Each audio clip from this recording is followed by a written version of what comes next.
The Mega Music Breakfast, Slade, Run Away. Slade, once upon a time, used to be known as the loudest band in the world. You'd remember that, wouldn't you, Robyn Bristow, managing editor of North Canterbury News?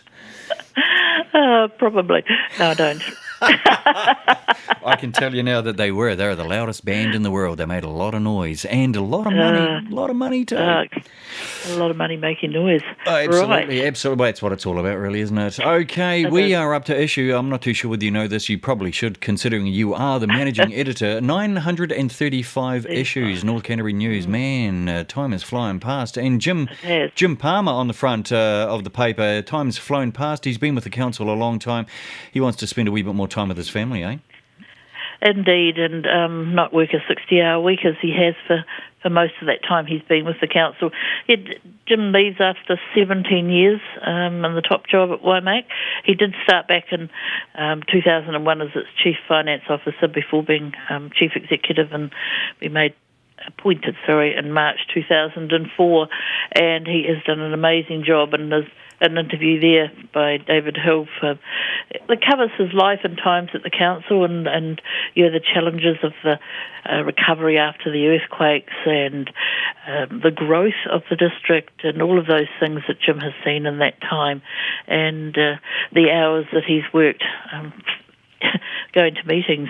I wouldn't have a clue how many meetings he went to, but yeah. Well, he's faced down so much. One former mayor apparently says that he's faced and endured practically every major disaster except a plague of locusts, and with climate change happening, it was due to arrive somewhere along the line anyway. Exactly. As the headline said, one day left for a plague of locusts. So, yeah, just a bit of fun there. Yeah, absolutely. So he has indeed seen a lot in that time, and he's been an amazing leader in that council. Awesome stuff. Now, the Wellbeing Festival it just sort of dropped right in the middle of a very, very good piece of timing. Did you go along to the Wellbeing Festival last weekend, and were you encouraged to get on one of those electric bikes, Robyn? No, Shelley went along there.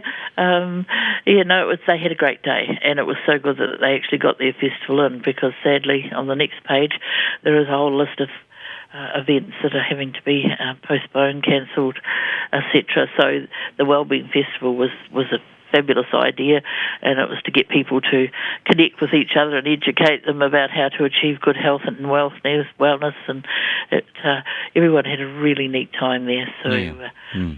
I certainly did. I went down there and I was one of the ones that was encouraged to get on one of these electric bikes. Oh, right. And, how'd you go? I went very well. In fact, I went very quickly too.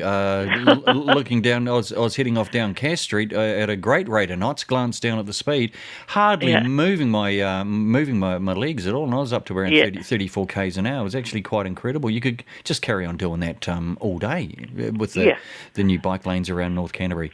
Oh, absolutely. Absolutely fantastic. What else have we got on the paper that you want to share, Robyn? On page 3 there was all the events that have been bitten by the COVID-19 pandemic. I think the saddest one probably is the Murray show that had been cancelled this weekend, and first time in many, many years. And sadly, it's not going ahead, but they're trying to get organised a community day on Sunday. So we've all got our eyes firmly, watching whether or not the COVID level is going down to 1. Otherwise, that will have to be canned as well. Absolutely. The government is going to be doing some announcing on Friday, but today, you know this and I know this, today's the big day in regards to any community transmission in Auckland from the Papatoetoe cluster. Isn't it quite incredible that a suburb in Auckland is affecting the rest of New Zealand, and we just got to keep an eye on it. We've got to follow the rules, keep using the Tracer app, that sort of thing. But look, the Rakahuri Rage, the North Canterbury Wine and Food Festival, the Swananoa Country Fair, gee whiz, it has really affected us here, hasn't it? Yeah, the Swananoa Country Fair, I mean, that's the school's biggest fundraiser, and it puts a whole lot of money in its coffers, and, it's going to affect its projects and learning opportunities for its kids. It's the ramifications down the way, really. It's not so much even that we can't go to these things and enjoy them. It's just that, they have a huge impact financially on something else down the line. So, yeah. Well, not flash, but also on page 3, those in the Hiranui district likely to have a rates rise. That's a pretty big rates rise, isn't it? It is getting up there, and that's because they held them last year when people were feeling the pinch with COVID. They did their budget and lockdown and, tried to do their best and sort of postponed this and that.